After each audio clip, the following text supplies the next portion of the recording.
Simple cooking with Moumita রান্না করে সবাইকে স্বাগত। আশা করছি সবাই ভালো আছেন, আমিও ভালো আছি।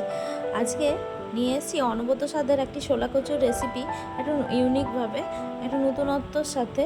তো এই রেসিপিটি কিন্তু একবার বাড়িতে বানালে মাছ মাংসকেও কিন্তু হার মানাবে, এরকম একটি রেসিপি। তো এটি কিন্তু এই রেসিপিটি দিয়ে, মানে এই ছোলা কচুর তরকারিটা দিয়ে আপনাদের এক থালা ভাত কিন্তু অনায়াসে শেষ হয়ে যাবে, আর বাড়ির লোকেরা চেয়ে চেয়ে খাবে।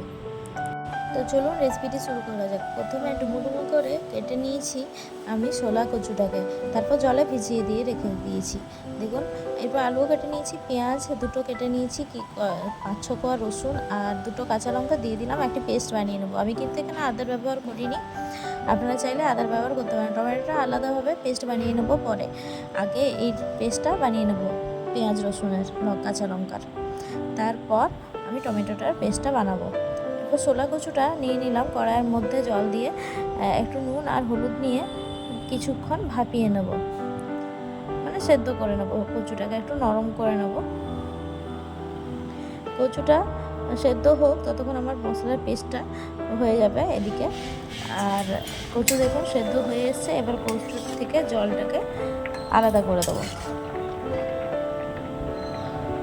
দেখুন সেদ্ধ হয়ে গেছে, আমার খুন্তিটা আরামসে কিন্তু ঢুকে যাচ্ছে কচুর মধ্যে, তার মানে বুঝে যেতে হবে যে কচু সেদ্ধ হয়ে গেছে। এবার ওই কড়াইটাকে পরিষ্কার করে আবার আমি ওর মধ্যে খানিকটা তেল নিয়ে নিলাম, আলুগুলো দিয়ে দিলাম, ভেজে নেবো ভালোভাবে আলুগুলোকে। আলুটা ভাজা হয়ে যাক লাল লাল, ততক্ষণ আপনাদের কাছে একটাই রিকোয়েস্ট, আমার ভিডিওগুলি ছোট হয় না, একটু স্কিপ না করে পুরো ভিডিওটি কিন্তু দেখার অনুরোধ থাকলো আপনাদের কাছে।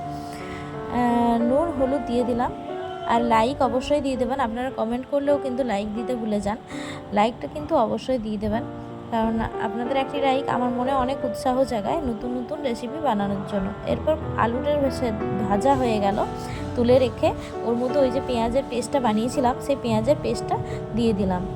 এরপর একটু জিরে ফোড়নও দিয়েছিলাম, তার আগে জিরে ফোড়ন দিয়ে পেঁয়াজের পেস্টটা পুরোটা দিয়ে দিলাম। আর আমার চ্যানেলের রান্নাগুলো যদি আপনাদের ভালো লেগে থাকে তো অবশ্যই কিন্তু লাইক দিয়ে দেবেন। নুন দিয়ে দিলাম, এরপর চিনি দিয়ে দিলাম কিছুটা, সামান্য পরিমাণ হলুদ দিয়ে দিলাম। এরপর ভালোভাবে মশলাটা আরেকবার কষিয়ে নেব, যাতে রসুনের কাঁচা গন্ধটা চলে যায়।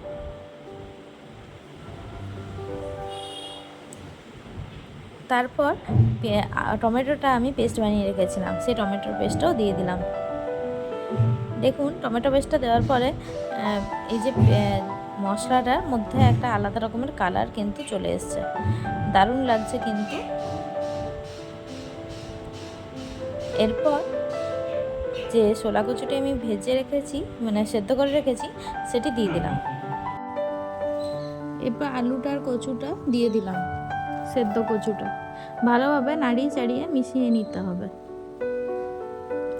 ভালো করে কষে নেব আলুটা আর কচুটাকে, তাহলে কিন্তু এই রান্নার টেস্টটা আরও বেড়ে যাবে। জিরে গুঁড়ো দিয়ে দিলাম, পরিমাণ মতো জল দিয়ে দিচ্ছি।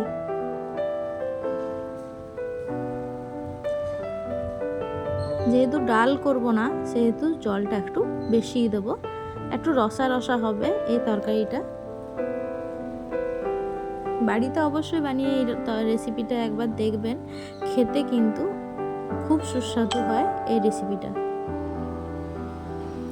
এবার ঢাকা দিয়ে ফুটিয়ে নেব আলুটা সেদ্ধ হওয়া পর্যন্ত। দেখুন আলু সেদ্ধ হয়ে গেছে, কত সুন্দর হয়েছে রেসিপিটা, একদম গাঢ় একটা থিকনেস চলে এসছে ঝোলের মধ্যে। অবশ্যই বাড়িতে একবার বানিয়ে দেখবেন, দারুণ হয় এটা খেতে। তো কেমন লাগলো আজকের রেসিপি অবশ্যই আমাকে জানাবেন। ভালো লাগলে অবশ্যই কিন্তু লাইক কমেন্ট শেয়ার আর সাবস্ক্রাইব করতে একদম ভুলবেন না। ওলের ডালনার মতো কিন্তু এই কচুর রেসিপিটি হয়। Thanks for watching.